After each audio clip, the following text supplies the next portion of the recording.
उत्तर प्रदेश के माननीय मुख्यमंत्री योगी आदित्यनाथ अपनी नाकामियों को, अपने कुकृत्यों को छिपाने के लिए किस तरीके से झूठ बोल रहे हैं, समझ में नहीं आता। हंसी भी आती है कि संवैधानिक पदों पर बैठा व्यक्ति जो देश के सबसे बड़े प्रांत की जिम्मेदारी संभाल रहा हो, वो अपनी नाकामियों को छिपाने के लिए किस तरीके से झूठ बोल रहे हैं।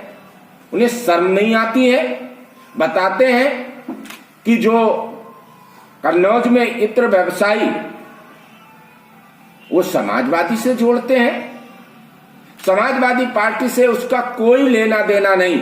आप लोग लोकल के हैं, समाजवादी पार्टी का वो सदस्य भी नहीं है, कभी नहीं लेना देना रहा, ना कोई वास्ता है।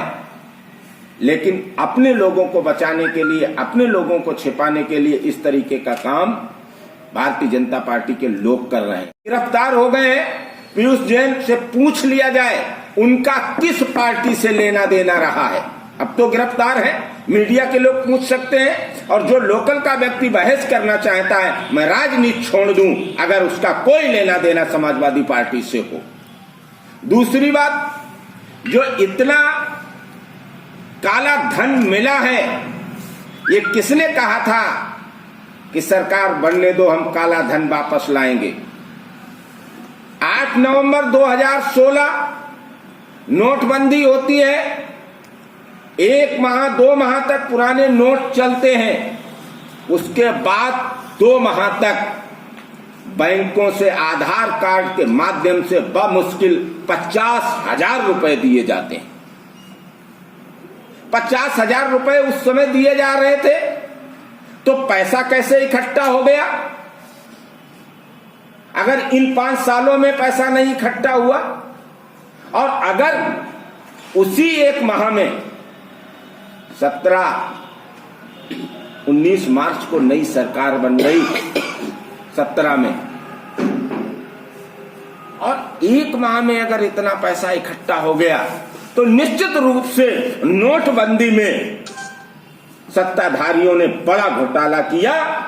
और पैसा उस समय का है, घपले का पैसा उस समय का है। ये जिम्मेदारी किसकी है? आरबीआई की है। तो इन्हें कैसे 2 महीने में मिल गया? और अगर ऐसा नहीं हुआ तो ये पैसा 5 वर्षों में भारतीय जनता पार्टी के तमाम नेताओं की काली कमाई है, और या फिर इनके व्यापारियों के जो काले कारनामे हैं उनका पैसा है। भारतीय जनता पार्टी के लोग अपने को छिपाने के लिए, अपने को बचाने के लिए, माननीय मुख्यमंत्री जी शर्म करिए, आप अपने को छिपाने के लिए दूसरे पे कीचड़ उछाल रहे। आपको पता नहीं 2016 में नोटबंदी हो गई, नोट सारे बंद हो गए, ये नए नोट हैं और गुजरात से इनका कलेक्शन है। आप क्या चाहते हैं? ये माना जाए कि ये जो इतनी काला धन निकला है, ये भाजपा नेताओं का ही है, भारतीय जनता पार्टी का है। क्योंकि फिर एक बार कहता हूं, 8 नवंबर 2016 में नोटबंदी हुई, 1 माह तक पुराने नोट चले, फिर बड़ा मुश्किल में आधार कार्ड जब हम लोग दिखाते थे तो 50,000 रुपए मिलते थे। तो नोट भैया 1 माह में ये अरबों रुपए कैसे इकट्ठे हो गए उस समय? या तो उस समय भारतीय जनता पार्टी ने घोटाला किया नोटबंदी में, तब इकट्ठा हुआ। अगर भारतीय जनता पार्टी के लोग कहते हैं उस समय का पैसा है, तो तब भी आपकी जिम्मेदारी थी। और अगर उस समय पैसा नहीं इकट्ठा हुआ है, इन 5 वर्षों में पैसा इकट्ठा हुआ, तब भी आपकी जिम्मेदारी है। और ये पैसा गुजरात से आया हुआ है, जिस आपकी वहां सरकार है, आप खोजबीन करें। और मैं ये कहता हूं, आप लोग लोकल के हैं, फिर एक बार कहता हूं कि भारतीय जनता पार्टी के लोग हैं, और समाजवादी पार्टी का ना वो सदस्य है और ना कभी समाजवादी पार्टी से उसका कोई वास्ता है। पीयूष जैन जो है, इनका भाजपा से संबंध है। भाजपा, हम ये कहते हैं तो समाजवादी पार्टी से कौन? किसी की फोटो हो, कोई सदस्य हो, कैसे संबंध? कन्नौज में कोई रहे तो सदस्य हो, संबंध हो जाएगा।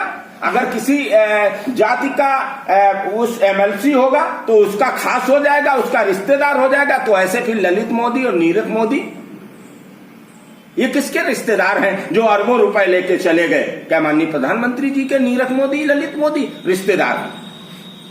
पंपी जैन से इनका कोई लेना देना नहीं, कोई मतलब नहीं। दोनों वो उसी मोहल्ले में रहते हैं। अगर कन्नौज में कोई पकड़ा जाएगा तो माननीय अखिलेश यादव जी की पार्टी का हो जाएगा, समाजवादी पार्टी जिम्मेदार हो जाएगी। नेताजी एक बात और स्पष्ट करते हैं, जैसे पवन द्विवेदी का इत्र कहते हैं, जिनका कहना है कि वो इत्र व्यापारी है ही नहीं।